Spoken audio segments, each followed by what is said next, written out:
Salut à tous, on se retrouve pour l'épisode 1691 du Zap Image. On commence aujourd'hui en ce mercredi 5 janvier avec quelques anniversaires. Tout d'abord, c'est Tino Kadewere qui fête aujourd'hui ses 26 ans, l'attaquant lyonnais, bon anniversaire à lui. Et il y a aussi Marley Aki, l'ancien Marseillais, qui fête aujourd'hui ses 21 ans. Ensuite, on ouvre la page Coupe de France et hier. Il y avait un énorme match du côté du nord de la France entre Lens et Lille. Un match complètement fou avec un scénario incroyable. Donc score final 2 partout. Donc ça allait au tir au but et c'est Lens qui se qualifie pour la suite de cette Coupe de France. Pourtant, Lille menait 2-0 dans ce match. Donc d'énormes regrets pour les Lillois. Donc Seko Fofana, élu homme du match bien sûr. Donc il a égalisé à la 95e minute juste avant la séance des tirs au but. N'oubliez pas que maintenant en Coupe de France, à part la finale, donc dès que les 90 minutes sont jouées, c'est directement tir au but. Il n'y a plus de prolongation. Et du coup, c'est Lens qui a été meilleur que Lille au tir au but. Donc félicitations aux Lensois. Regardez ce scénario complètement fou de cette rencontre hier. Et Fofana assomme Lille. N'oubliez pas que ce joueur qui est arrivé il y a déjà quelques mois du côté de Lens. Pour moi, c'est l'un des meilleurs joueurs du championnat français. Seko Fofana, vraiment, un joueur sous-coté au milieu de terrain. Il fait énormément de bien, cette équipe de Lens. Donc Seko Fofana, quel joueur. Donc il a été décisif sur déjà les 2 buts. Et c'est lui qui inscrit le dernier tir au but pour offrir la qualification à Lens. Donc magnifique prestation du capitaine lensois hier. Et un derby de malade en une du journal de l'équipe, bien sûr, par rapport à cette remontada XXL de cette équipe de Lens hier soir. Et le Racing Club de Lens a remporté une séance de tir au but au Stade Bollaert pour la première fois de son histoire en Coupe de France. Donc il y avait déjà eu des matchs de Coupe de France au Stade Bollaert.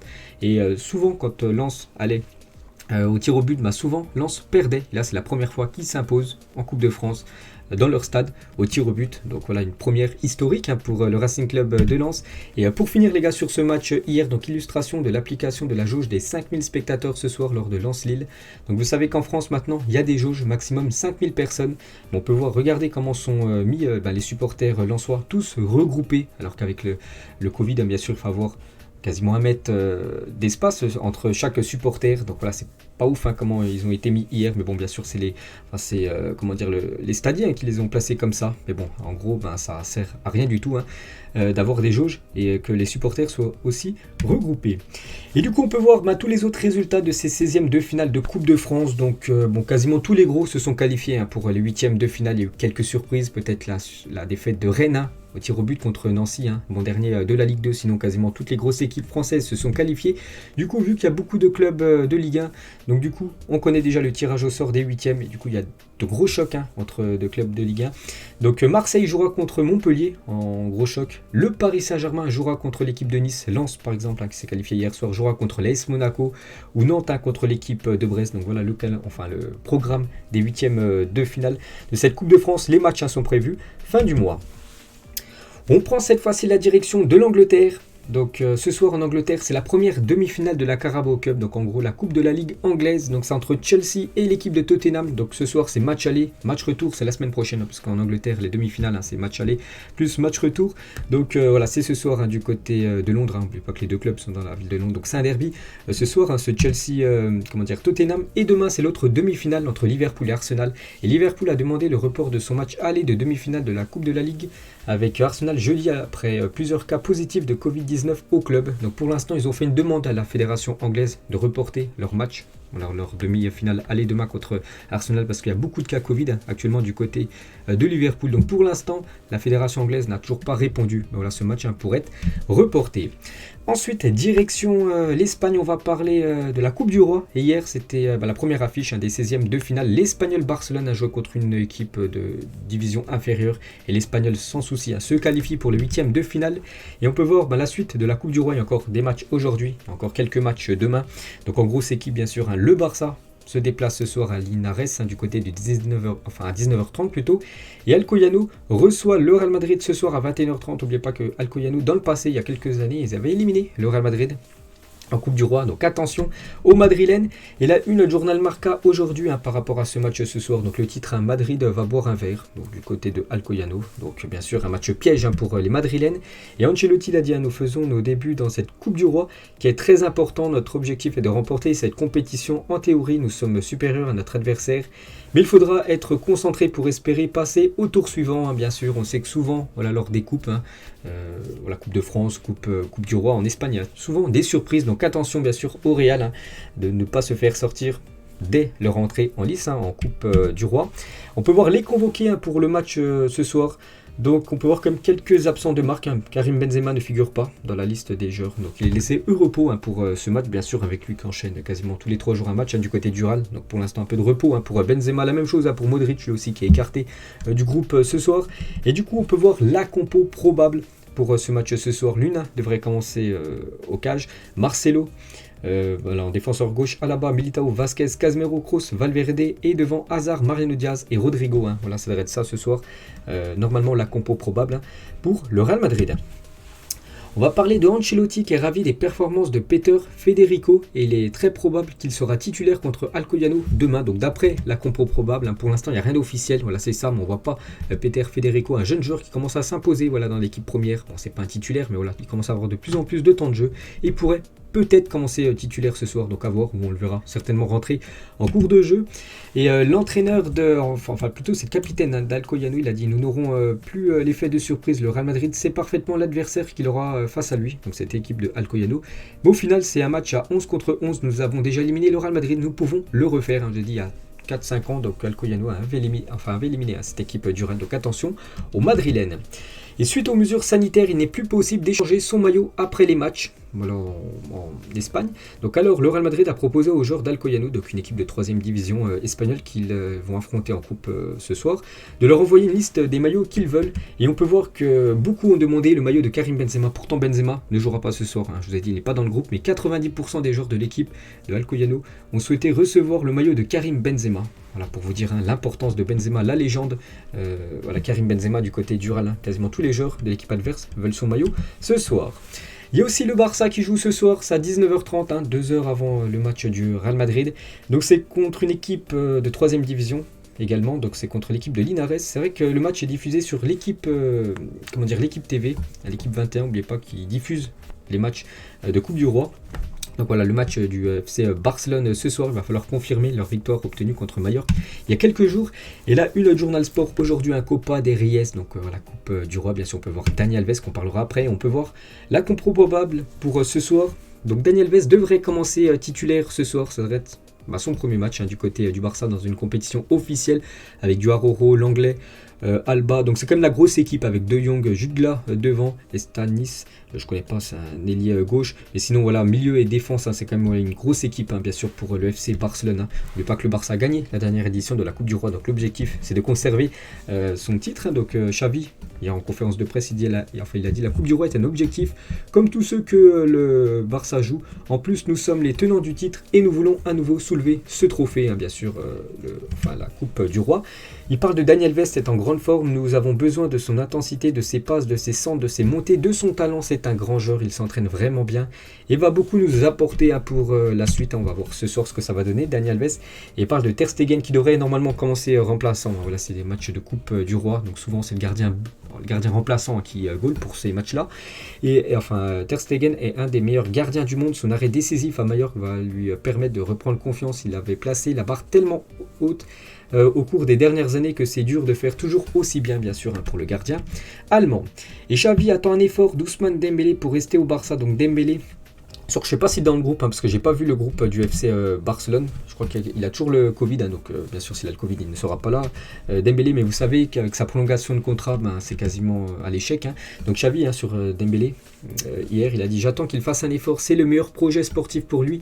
Nulle part ailleurs, il ne sera aussi bien qu'au Barça. Voyons ce qu'il décide. Est-ce que Dembélé va vouloir accepter la prolongation de contrat qui a été faite par l'équipe du Barça. N'oubliez pas que son agent demande beaucoup d'argent. Bon, maintenant, voilà, il faut que Dembélé, bien sûr, prenne sa décision. Toujours avec le Barça, on va parler de la raison du retard dans l'officialisation du transfert de Ferran Torres. Le Barça voulait inclure la possibilité que Torres revienne à City s'il ne pouvait pas l'inscrire. C'est pour ça que ça a pris un peu plus de jours, voilà, pour que ça soit officiel. J'avais dit que normalement, ça devait être lundi. Bon, il y a déjà quelques jours, et du coup, ça a été officiel quelques jours après. Du coup, c'est à cause de ça, parce qu'ils ne savaient toujours pas s'ils pouvaient l'inscrire. Voilà, dans cette équipe Blaugrana, et bien sûr c'était pas possible, donc il serait retourné du côté de Manchester City. Et vous savez qu'il a été présenté, c'était hier je crois, présenté au Camp Nou, non c'était un lundi, il a été présenté, et donc je vous avais dit qu'il était positif au Covid-19, Pedri aussi, et du coup c'est au tour de Juan Laporta, le président voilà, du FC Barcelone d'être positif. Il avait côtoyé Ferran Torres lors de cette présentation, donc bon rétablissement au président du FC Barcelone. Et toujours avec Laporta, je veux signer Haaland cet été, déclarerait Laporta. Ceux qui l'entourent, Laporta est convaincu qu'il aura assez de fonds pour signer Haaland à la fin de la saison, d'après Marca. Donc voilà encore une énorme info, bien sûr, concernant Haaland. N'oublie pas, ça devrait être soit le Real, soit le Barça, son futur club. Pour moi, c'est du 50-50. Je ne vois pas où il pourrait signer le joueur norvégien, mais ça sera certainement un de ces deux clubs. Donc Haaland signera au Barça s'il apporta les fonds. Voilà, selon un journaliste espagnol, il aurait choisi Barcelone pour ne pas coïncider avec Mbappé au Real.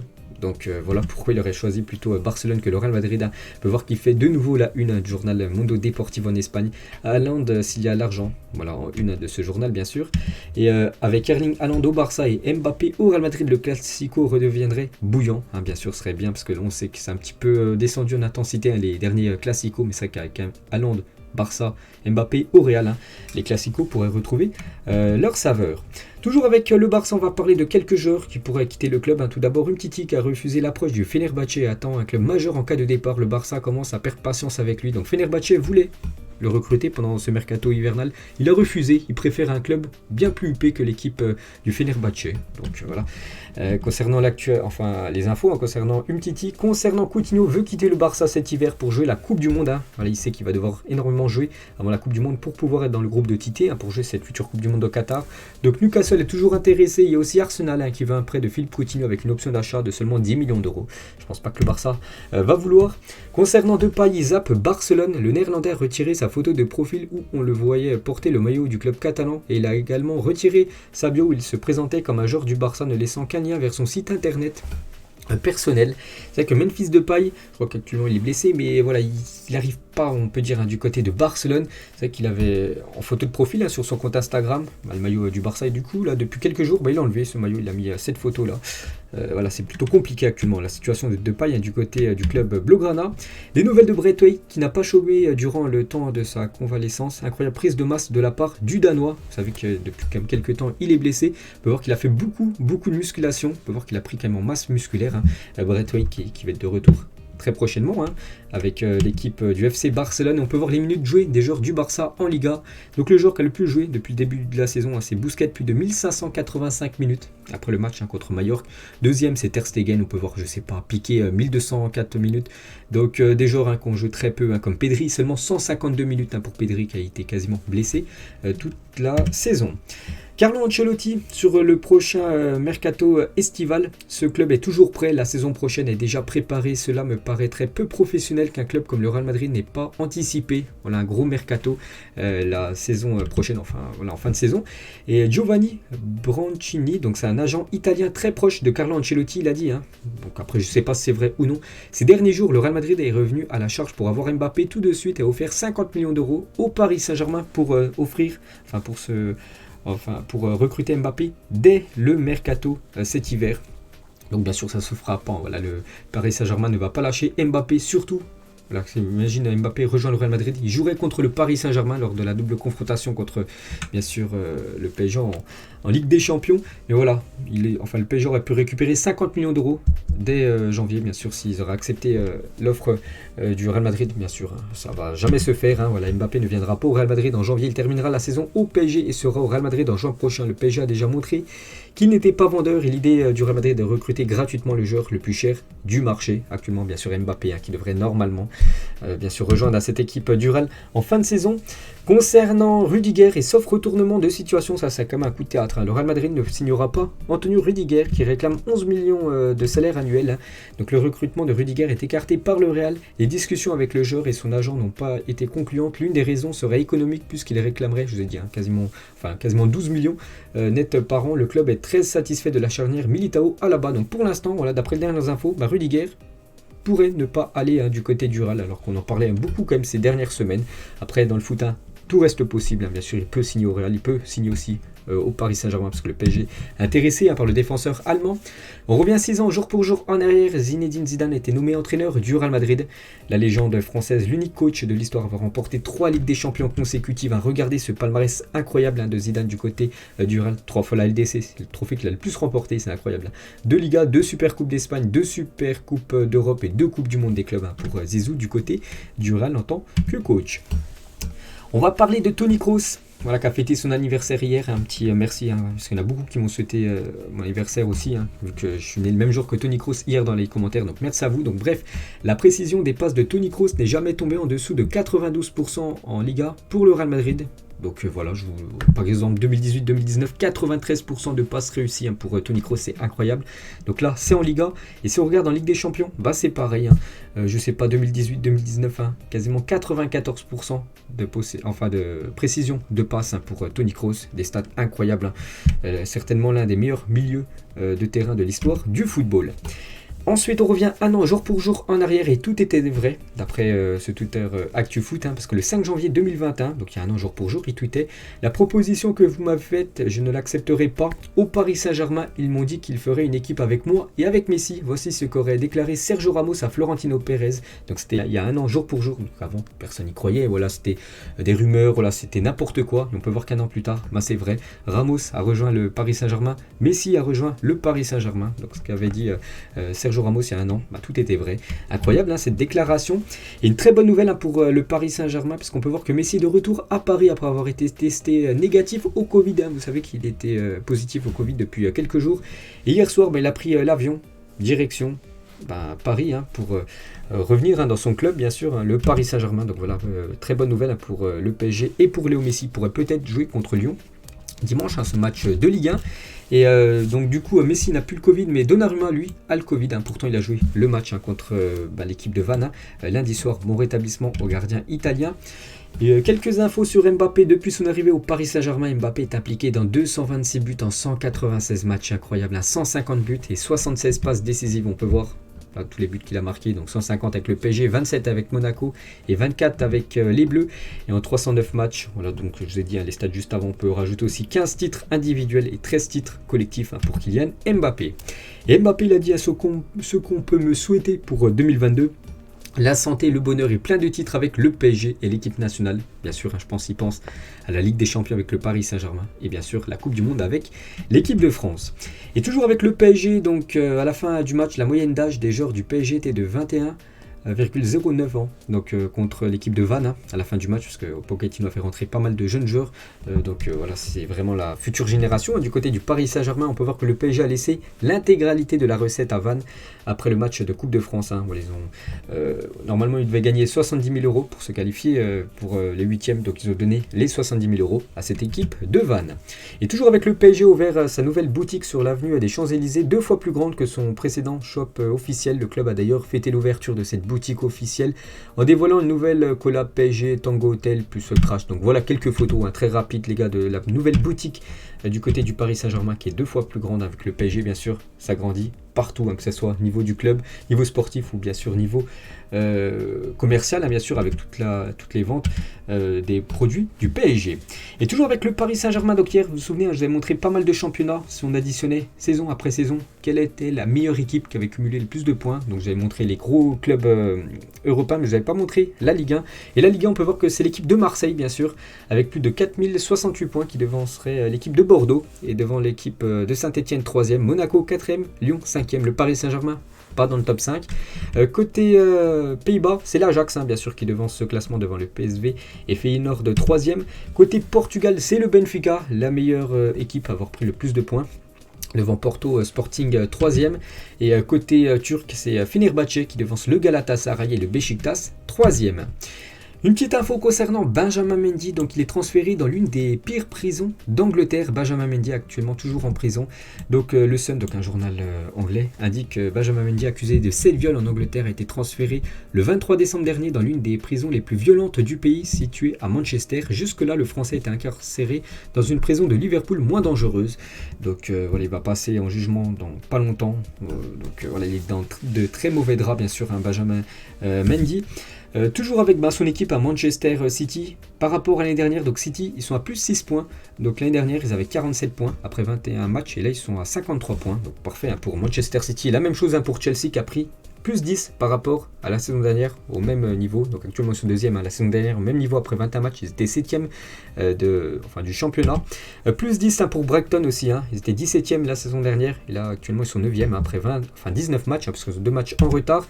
Arsenal, plus 5 points. Donc félicitations à toutes ces équipes qui ont pris pas mal de points. Mais il y a des équipes qui ont énormément chuté, comme Manchester United, moins 9 points pour United. Ils étaient premiers la saison dernière à cette époque-là. Et actuellement, ils sont 7e. Les Red Devils. Leicester, moins 10 points par rapport à l'année dernière. On peut voir aussi que Aston Villa, moins 10 points. Peut-être avec la perte de Jack Grealish, c'est un peu plus compliqué pour cette équipe de Villa. Et les pires, c'est Everton. Moins 14 points pour l'équipe de Everton en seulement un an. Et toujours avec cette équipe de Everton, à noter que Nathan Patterson quitte les Glasgow Rangers et signe à Everton jusqu'en 2027 contre 12 millions de livres, ce qui fait quasiment 15 millions d'euros. Lucas Digne devrait quant à lui quitter le club, vu que lui c'est un défenseur gauche. Du coup, Lucas Digne devrait quitter cette équipe de Everton et se rapproche de l'Inter avec l'arrivée de Patterson. Donc on parle de l'Inter, on parle aussi de Chelsea. Lucas Digne répond positivement à l'offre de Chelsea. Les Blues continuent les discussions avec Everton, donc soit Chelsea, soit peut-être cette équipe de l'Inter Milan pour Lucas Digne. Côté Newcastle, première recrue, c'est imminent les gars, donc c'est Trippier qui devrait rejoindre cette équipe de Newcastle dans les prochaines heures, ça pourrait être officiel dans la journée. Donc Trippier va rejoindre Newcastle, l'actuel joueur de l'Atlético, sur la première recrue depuis la reprise du club par les Saoudiens. Transfert d'environ 15 millions d'euros plus d'éventuels ajouts. Et Diego Simon, donc le coach de l'Atlético, sur Trippier, nous espérons qu'il restera avec nous, mais nous ne pouvons pas le retenir s'il veut partir. Et lui veut retourner du côté de l'Angleterre. N'oubliez pas que c'est un joueur anglais. Il avait joué avant du côté de Tottenham. Il veut retrouver la première ligue. Donc c'est imminent, la signature de Trippier du côté de Newcastle. Donc ça serait la première grosse recrue pour le nouveau riche de ce championnat anglais. Toujours avec l'Atlético, donc Angel Correa prolonge avec l'Atlético Madrid jusqu'en 2026 et c'est officiel. Donc félicitations à lui. Donc ses stats cette saison en Liga, donc 19 matchs, donc il a disputé quasiment tous les matchs, 6 buts et 4 passes D pour le milieu Correa. Donc félicitations pour sa prolongation de contrat. Une petite info concernant Hassania Camara qui quitte Nice et signe à Watford avec un contrat de 3 ans et demi. Donc il quitte la Ligue 1 direction Watford pour ce joueur. Southampton va être racheté. L'homme d'affaires serbe Dragan Solak a trouvé un accord avec l'actuel président pour un rachat autour de 120 millions d'euros. Donc voilà, bon, cet homme d'affaires serbe n'a pas autant d'argent que les nouveaux propriétaires de Newcastle. Mais bon, bien sûr, il a de l'argent. Je ne sais pas s'il va injecter beaucoup d'argent maintenant dans le mercato, mais voilà, Southampton change de propriétaire.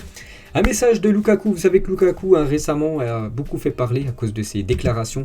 Donc Lukaku a admis que son interview était une erreur. Un départ du Belge cet hiver est écarté. Il a dit à tous les fans: je suis désolé pour le bouleversement que j'ai causé. Évidemment, c'est à moi maintenant de retrouver votre confiance et je ferai de mon mieux pour montrer mon engagement chaque jour. Bien sûr, il doit s'excuser après les propos qu'il avait fait. Il a dit qu'il se sentait mal du côté de Chelsea, que son rêve c'était de retourner du côté de l'Inter. Donc c'était pas du tout passé, bien sûr, du côté des Blues. Et Lukaku va devoir quand même payer une énorme amende, une amende de 500 000 euros à Chelsea après son interview polémique. Donc courage aux joueurs belges. Une petite info concernant Buffon et aussi Malcuit, donc les deux joueurs qui jouent actuellement en Italie, les deux ont le Covid, donc bon rétablissement à ces deux-là. Officiel, les finalistes du prix Puskás du plus beau but de l'année 2021, on a le choix entre Lamela, Patrick Schick et Mehdi Taremi. Donc petit rappel des buts, donc le but de Taremi c'était contre Chelsea, c'était le 13 avril 2021, c'était un match de Ligue des Champions, retourné acrobatique, très très beau but, je me souviens très bien. Lamela contre Arsenal, c'était un coup du foulard qui avait rasé, qui avait longé le terrain. Très beau but de Lamela. Et le troisième, c'est Patrick Schick lors de l'Euro. Vous vous souvenez, son pied gauche, au milieu de terrain, il avait fait une grosse frappe. Donc parmi ces 3 buts, un sera élu un plus beau but de l'année 2021. Donc moi, si je devrais en donner un, je le mettrais peut-être à celui de Lamela, qui est vraiment exceptionnel. Concernant la Coupe d'Afrique des Nations, Watford laisse finalement Ismaïla Sarr rejoindre la sélection sénégalaise pour faire évaluer sa blessure au ligament du genou. Donc voilà, le Sénégal annonce que Ismaïla Sarr va bien rejoindre Dakar pour disputer cette future CAN. Et voilà, on peut voir qu'il est bien arrivé dans la tanière, donc du côté du Sénégal. Le joueur de Watford va donc bien disputer la CAN 2021 à condition d'être apte physiquement. N'oubliez pas que Watford, son club ne voulait pas le lâcher pour jouer à cette future CAN, mais du coup il est bien au Sénégal. Donc bonne nouvelle pour le Sénégal. Et la team 221, la team du côté du Sénégal, bien sûr, avec des grands joueurs. On peut voir des joueurs qui évoluent en Ligue 1, comme Abdou Diallo, défenseur du Paris Saint-Germain, Idrissa Gueye aussi, ou même Bounassar, le joueur du Bayern Munich, pour voir aussi bien sûr la légende Sadio Mané. Et le président sénégalais Macky Sall a remis l'étendard national aux joueurs qui défendront les couleurs du pays lors de la CAN 2021 qui commence dans J-4 exactement, c'est dimanche. Premier match. Koulibaly, il a dit, le capitaine de cette équipe, nous allons au Cameroun avec beaucoup d'ambition et d'envie. Nous reviendrons avec la fierté et la mission accomplie, bien sûr. L'objectif du Sénégal, c'est de remporter cette CAN et surtout, si on regarde les cotes des bookmakers, le Sénégal, si on regarde les équipes favorites, le Sénégal, c'est l'équipe favorite pour remporter cette CAN. Une cote à 6 pour le Sénégal, une cote à 7 pour l'Algérie. Dernière équipe à avoir remporté cette édition, je ne sais pas, la Côte d'Ivoire une cote à 8, le Mali une cote à 25 ou même le Maroc une cote à 12 pour remporter cette CAN. Donc n'hésitez pas à mettre en commentaire pour vous quelle est l'équipe favorite pour remporter cette Coupe d'Afrique des Nations. Donc moi je resterai quand même sur l'Algérie, qui a remporté la dernière édition. Ils ont remporté il y a quelques jours la Coupe arabe. Donc pour moi c'est l'équipe favorite. Mais bon, bien sûr il y a encore pas mal d'équipes outsiders bien sûr qui peuvent gêner l'Algérie par rapport à ce sacre. Donc voilà les gars, la fin de cet épisode. J'espère que ça vous a plu. N'hésitez pas à vous abonner, à like bien sûr cette vidéo si elle vous a plu. Et on se retrouve dès demain pour la prochaine vidéo. Ciao à tous.